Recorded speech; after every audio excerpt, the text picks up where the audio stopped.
देखिए भाई, आपका स्वागत है। लगातार हम चर्चा कर रहे हैं कि हरियाणा का विधानसभा का मानसून सत्र शुरू हो चुका है। कौन कौन से मुद्दे यहाँ पर लोगों की नजर में रहेंगे और किन मुद्दों पर चर्चा हो सकती है। लेकिन जो मुद्दा यहाँ पर सबसे ज्यादा, खासकर विपक्ष की बात करें, विपक्ष के यहाँ पर सबसे हिट लिस्ट में दिखाई पड़ रहा है वो है प्रधानमंत्री फसल बीमा योजना का मुद्दा। ब्रेक से पहले हम बातचीत कर रहे थे प्रवीण अत्रे जी से, और इसके अलावा अब हमारे साथ जुड़ चुके हैं इस पूरी चर्चा में सत्यवीर डागर, कांग्रेस के नेता हैं। सत्यवीर जी, आपका बहुत बहुत स्वागत है इस पूरी चर्चा में। कांग्रेस का रुख क्या रहने वाला है मानसून सत्र में? आप लोग के एजेंडे में वो कौन से मुद्दे हैं जिस पर सरकार को घेरने की कोशिश की जाएगी? ये कांग्रेस के एजेंडे में सारे वो मुद्दे जो हरियाणा से रिलेटेड हैं। फसल बीमा भी है, उसके साथ साथ जो बरसात के दौरान जो सड़कों की जो हालत दुर्दशा हुई है पूरे हरियाणा की, वो भी है। एजुकेशन से जुड़े हुए मुद्दे भी हैं, और जो स्ट्राइक जो हुई है लगातार, जहां सरकार को, मुख्यमंत्री को यही नहीं पता कि मेडिकल वाले हड़ताल पे चले जाते हैं कि लेटर जारी हुआ कि नहीं हुआ। मंत्री जी भी कहते हैं मेरी नॉलेज में नहीं है, और मुख्यमंत्री जी भी कहते हैं। वो सारे मुद्दे कांग्रेस को उठाएगी। इसीलिए इन्होंने बजट सत्र को बड़ा छोटा रखा भारतीय जनता पार्टी की सरकार ने, क्योंकि इनके बहुत सारे नेता, अभी जो फसल बीमा पे तो काफ़ी लंबी डिबेट आपके यहाँ हो चुकी है, जिसमें सबसे बड़ी दिक्कत यह है कि शायद पता नहीं किसने ये पॉलिसी बनाई है कि जो सरकार बीमा कर रही है उससे ज़्यादा लागत आ रही है। जो किसान की लागत आ रही है उससे कम बीमा हो रहा है, कि लागत ज़्यादा है, बीमा कम का है। दूसरी बात, जो एक बीमा के अंदर सबसे बड़ी फसल बीमा में इन्होंने कमी रखी है कि ऐसे जो छोड़ दिए, जो दलहन, आज पता नहीं मोदी सरकार कौन सी ऐसी पॉलिसी लेके आ रही जो दलहन इंपोर्ट कर रहे हैं। क्यों नहीं किसानों को प्रोत्साहित करके इस फसल बीमा के अंदर प्राथमिकता पे उस क्षेत्र को रखा जाता जहां पे दलहन में जो आज 70 किलो रुपए वाली दाल जो 200 से ऊपर जो चली गई है, उस चीज को इसमें रखना चाहिए था। मक्का जो हरियाणा का क्षेत्र नहीं है, बहुत ज्यादा, बहुत छोटा सा क्षेत्र है, उसको आगे कर दिया गया है, और जो दलहन का उससे 3 गुना जो क्षेत्र है उसको पीछे कर दिया गया है। दूसरी बात, जो आप हड़ताल देखें सारे अधिकारियों की, चाहे बिजली का हो, चाहे मेडिकल का हो, चाहे रोडवेज का हो, ये भी मुद्दे कांग्रेस की उस पे हैं, प्राथमिकता पे है सारा सिस्टम।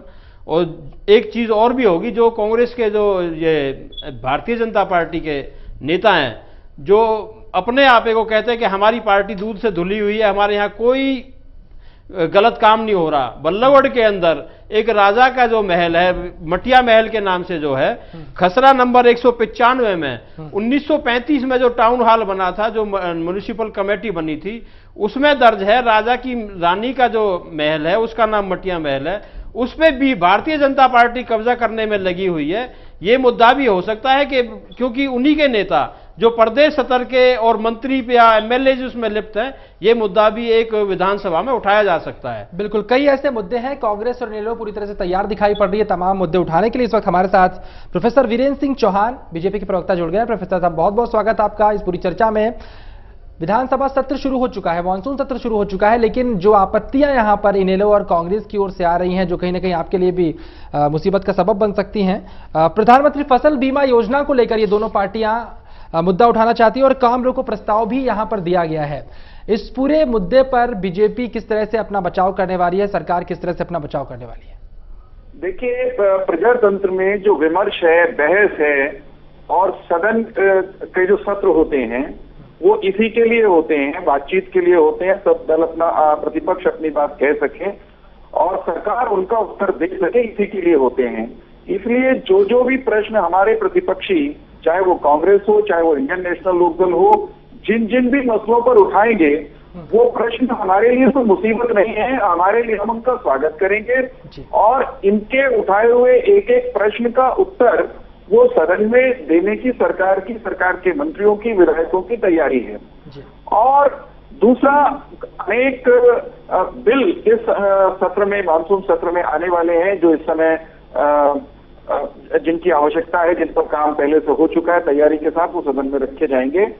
हमारा ये कहना है, हम सदन में तैयारी के साथ जा रहे हैं, इनका भी स्वागत है। वहां एक एक बात का, एक एक सवाल का उत्तर भी दिया जाएगा। बिल्कुल। 3 दिन का वक्त, माफ कीजिए रोकूंगा आपको, 3 दिन का वक्त क्या थोड़ा कम नहीं है चर्चा के लिए? इस सत्र को और जरा बढ़ाया जाना चाहिए था। मैं आपको बताऊं, ये सरकार गठित होने के बाद विधानसभा सत्रों की अवधि बढ़ी है।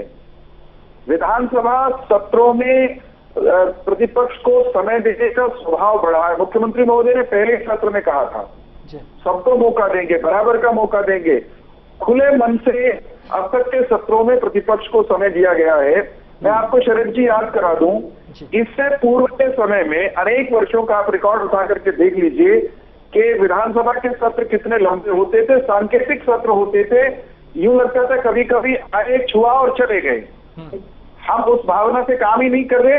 भारतीय जनता पार्टी ने तो लोकसभा, राज्यसभा में भी, संसद में भी ये साबित किया है कि वो सदन अधिक एफिशिएंटली काम करे, अधिक बिजनेस हो, अधिक चर्चा हो, अधिक विमर्श हो, और वो हमने हरियाणा विधानसभा में भी साबित किया है। हमारा रिकॉर्ड है।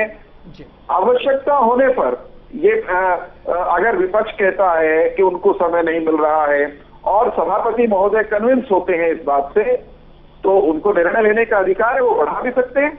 बिल्कुल। चलिए सत्यवीर जी, यहाँ पर प्रोफेसर वीरेंद्र सिंह चौहान इस बात को लेकर आश्वस्त करना चाहते हैं कांग्रेस को भी और इनेलो को भी कि बोलने का मौका तमाम नेताओं को मिलेगा, अपनी बात रखने का मौका मिलेगा, सत्र जो है भले ही संक्षेप हो। देखिए, कल का सेशन तो तरुण जी आ रहे हैं, कड़वे बोल में चले जाना है, कल तो कुछ होना नहीं। बचे 2 दिन में आप कह रहे हैं कि नया बिल भी लेके आ रहे हैं, किसको मौका देंगे? अगर मौका देने वाली बात थी तो कोई ऐसा कोई काम ज़्यादा नहीं था, इसको बढ़ाया जा सकता था, पहले ही बढ़ा देना चाहिए था। क्योंकि डर है, ना कानून व्यवस्था हो, चाहे और कोई व्यवस्था हो, चाहे फसल बीमा का जो एक नया ढोंग भारतीय जनता पार्टी किसानों के साथ एक भद्दा मजाक कर रही है, डर है इनको, इसीलिए इसको बड़ा छोटे टाइम के लिए रखा गया है। और जो मैंने कहा ना कि जो जो कहते हैं कि हम तो, चौहान साहब कहते हैं हमारी पार्टी दूध की धुली हुई है, इनके नेता, इनके मंत्री, इनके संगठन के लोग जब राजाओं की, जिन लोगों ने 1857 की पहली अगर फांसी लगी है तो राजा नाहर सिंह को लगी है, उसकी रानी के महल को भी जब ये बेच के खा जाएंगे तो ये किसको जवाब, मतलब भरोसा क्या हो सकता है इनके ऊपर? बिल्कुल प्रोफेसर साहब, भ्रष्टाचार की बातें भी यहां लग रही हैं, मटिया महल वाला मुद्दा भी काफी उठाया जा रहा है कांग्रेस की ओर से। एक प्रश्न का उत्तर देने की हमारी तैयारी है। जिनके जो आकंठ भ्रष्टाचार में डूबे रहे हैं शरद जी, जिन्होंने भूमि, आकाश, पाताल, कहीं कुछ खाने लायक जो चीज थी, जो ना खाने लायक भी थी, मिट्टी, लोहा, कोयला सब खा गए, वो लोग हम पर आरोप लगा रहे हैं। आपके दर्शक भी हंस रहे होंगे, मुझे भी हंसी आ रही है। चौहान साहब, मैं आरोप नहीं लगा रहा, मैं कह रहा हूं काम चल रहा है। आपके, सुनिए मेरी बात, आप कहते कोयला खा गए, आपके लोग वहां पे संलिप्त मिले हुए हैं। और प्रश्न का उत्तर देंगे चौहान साहब, नहीं, आप पहले अपनी भाषा सुधारिए, आप गलत बोल रहे हैं। चौटाला साहब के टाइम भी ये मुद्दा उठा था, तब भी ये लोग आए थे। हमारी सरकार के 10 साल में भी ये लोग आए थे, तब इनको नहीं हावी होने दी गया। आज ऐसी क्या बात है कि भारतीय जनता पार्टी की सरकार क्यों बनवा रही है उसको? जवाब देते हैं आपके पास। आप उस पार्टी से आते हैं जो पिछला विधानसभा का सत्र है, उसने प्रतिभागिता नहीं की कायदे से, बाहर जाकर बैठ गए, बहाने ढूंढते हैं सदन से भागने के। और हम बहाने नहीं ढूंढ रहे, बहाने आप ढूंढ रहे हैं। बहाने ढूंढने वाले लोग हैं। एक आरोप सत्यवीर जी तो लगता है कि पिछली बार जब सत्र चल रहा था उस वक्त आपके नेता सत्र में शामिल नहीं हुए, कार्रवाई में शामिल नहीं हो रहे थे, कार्रवाई में भाग रहे थे, ये आरोप लगाया। करने में कितना अंतर है? आप सदन में आने का साहस नहीं रखते हैं, भागते हैं, बचते हैं और कहते हैं कि अवधि करने साहब ये कैसे चलेगा? चलिए जवाब लेते हैं, सत्यवीर जी जवाब दीजिए। चौहान साहब, ना हम भाग रहे, भागने वाली पार्टी आपकी है। आपकी तो पानी का बुलबुला है, ठीक है, 1-2 साल और शोर मचा लीजिए। कांग्रेस तो पहले भी थी, अब फिर रहेगी, फिर आएगी।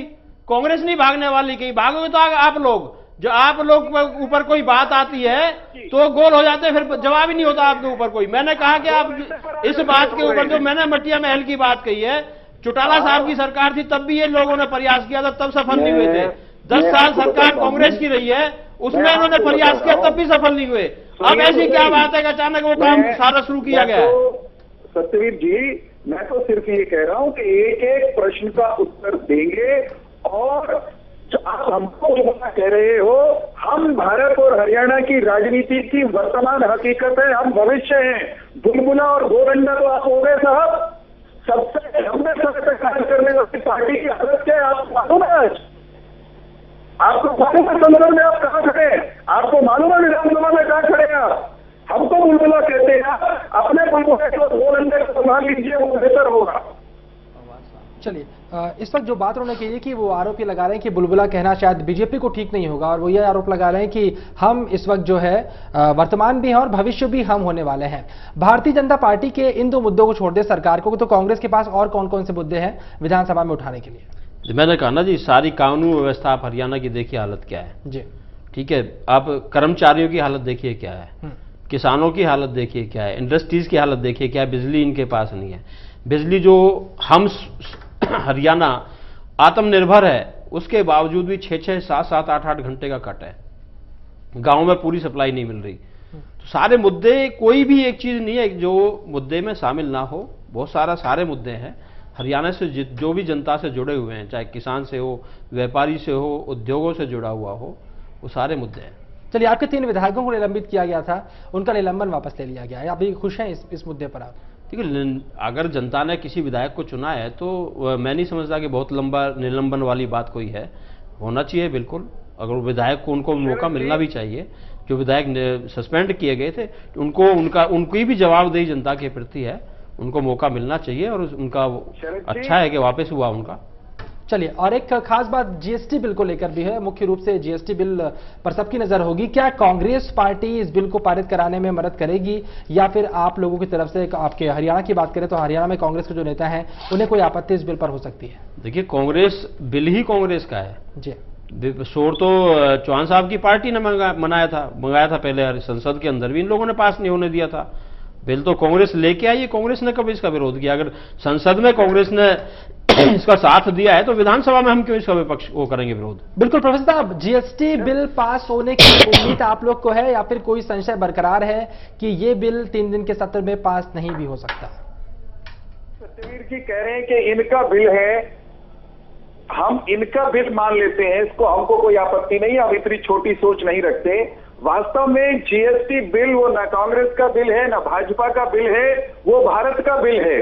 वो भारत के कारोबार, भारत के अर्थतंत्र को मजबूती देने वाला, स्वाधीनता के बाद का सबसे बड़ा आर्थिक सुधार आप उसको कह सकते हैं, वो है। उसको अगर ये अपना भी बता के पास कराने में मदद करते हैं तो हमको कोई दिक्कत नहीं, हमारा दिल बहुत बड़ा है।